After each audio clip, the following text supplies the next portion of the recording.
TV நேயர்களுக்கு வணக்கம். தேர்தலுக்கு பிந்தைய கருத்து கணிப்பு நிகழ்ச்சியில மீண்டும் சந்திப்பதில் மகிழ்ச்சி. கடலூர் மாவட்டம் நெய்வேலி சட்டமன்ற தொகுதி இடைத்தேர்தலுக்கு பிந்தைய கருத்து கணிப்பை நம்ம பார்க்குறோம்.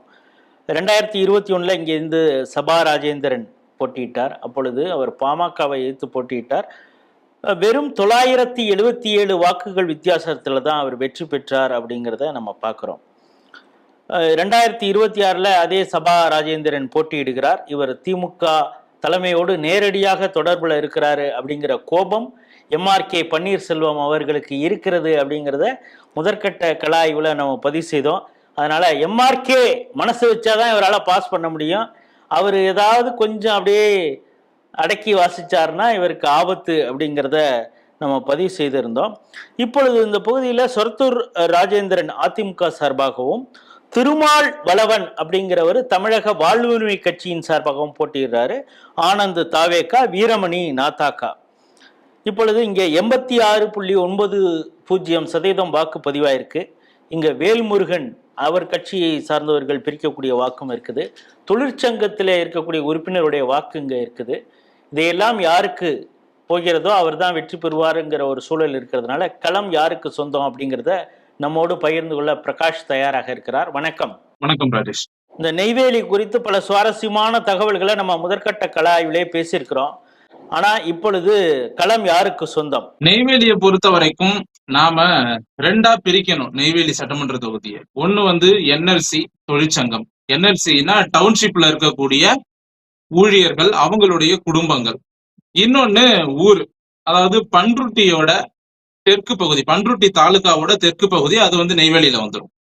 இப்போ இந்த பண்ருட்டி தாலுகாவோட தெற்கு பகுதி இருக்கு இல்லையா, நெய்வேலி தொகுதிக்குள்ள வரக்கூடிய பகுதி, அது எல்லாமே கிராமப்புறங்கள், முந்திரி காடுகள் இருக்கக்கூடிய பகுதி. இங்க எல்லாம் பாத்தீங்கன்னா வன்னியர்கள் தான் மெஜாரிட்டி.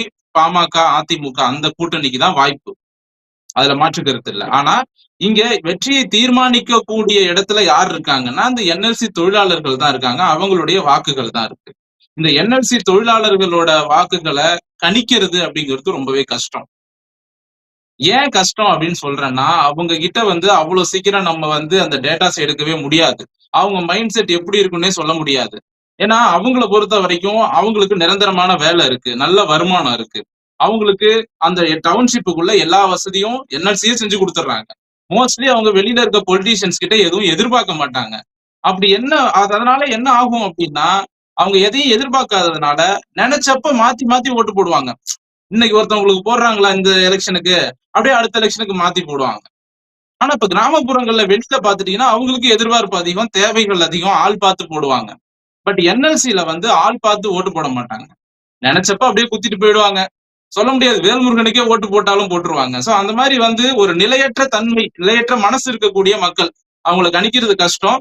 இருந்தாலும் 2 ராஜேந்திரன் போட்டியிடுறாங்க. நம்ம கருத்து கணிப்பு எடுத்த வரைக்கும் பாமகவுக்கு, அதாவது அதிமுகவுக்கு ஆதரவாகத்தான் இருக்கு.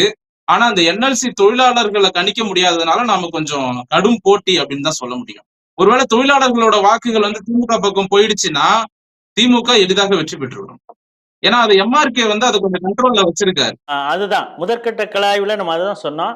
இது தொகுதி வேணா நெய்வேலியில இருக்கலாம், ஆனா குறிஞ்சிப்பாடியிலேருந்து ஒருத்தர் கண்ட்ரோல் பண்றாரு அங்க தொழிற்சங்கத்தை எல்லாம். பல பிரச்சனைகளை அசமடக்கிறதும் அவர் தான், அந்த பிரச்சனையை கிளப்புறதுமே எம்ஆர்கே நினைச்சாதான் நடக்குது அப்படின்னு.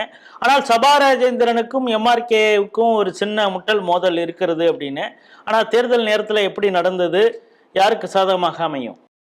இல்ல, அவங்களுக்குள்ள மோதல் இருக்கிறதுலாம் உண்மைதான், அதுல மாற்று கருத்து இல்ல. ஆனா அங்க ஸ்டாலின் தரப்புல இருந்து என்ன போட்டிருக்காங்க அப்படின்னா, அந்த மாவட்ட செயலாளர்கள்லாம் நீங்க உங்க மாவட்டத்துல ஜெயிச்சு கொடுக்கணும். ஏன்னா அந்த நெய்வேலி என்ன அப்படின்னு பாத்தீங்கன்னா, கடலூர் மாவட்டத்தோட பவர் சென்டர் நெய்வேலி தான். அங்கதான் காசு பாக்குற ஏரியா. நீங்க கடலூர் மாவட்டத்தோட இதயம்னு சொல்லலாம் நெய்வேலியை. எந்த அரசியல்வாதியும் நெய்வேலியை விட்டு கொடுக்க மாட்டாங்க. விருதாச்சலம் மாவட்டம் இன்னமும் பிரிக்கப்படாம இருக்கிறதுக்கு மெயின் காரணமே, விருதாச்சலம் மாவட்டம் பிரிச்சா நெய்வேலி விருதாச்சலத்தோட போயிடும். அது அந்த தாலுகாவுல வருது. அதனால எம்ஆர்கே விடல. அதனாலதான் இன்னைய வரைக்கும் விருதாச்சலம் மாவட்டம் பிரிக்காம வச்சிருக்காங்க.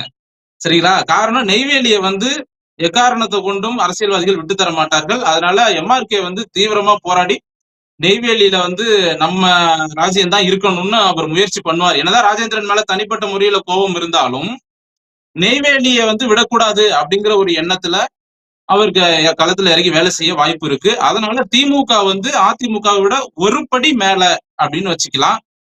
கடும் போட்டி சொல்ல முடியல. கடலூர் மாவட்டம் நெய்வேலி சட்டமன்ற தொகுதியுடைய தேர்தலுக்கு பிந்தைய கருத்து கணிப்பை தான் நம்ம இவ்வளவு நேரம் பார்த்தோம்.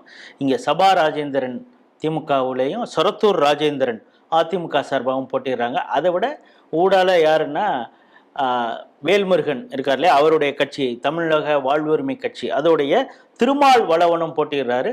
நெய்வேலியில கொஞ்சம் வேல்முருகனுக்கு ஒரு பிரசன்ஸ் இருக்கு அப்படிங்கிறதை நம்ம மறந்துட முடியாது.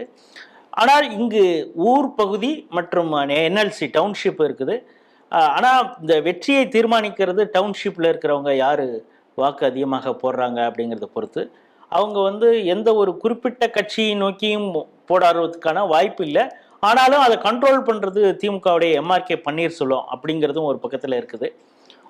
அதாவது கிராம பகுதிகளில் சுற்றி இருக்கக்கூடிய எல்லா கிராம பகுதிகளையும் வன்னியர்கள் அதிகமாக இருக்கக்கூடிய பெல்ட்டு அவங்க கொஞ்சம் வந்து வேல்முருகனுக்கும் அதிக அளவில் அதிமுக பாமக அந்த கூட்டணிக்கு போடுவதற்கான வாய்ப்பு இருக்கிறது.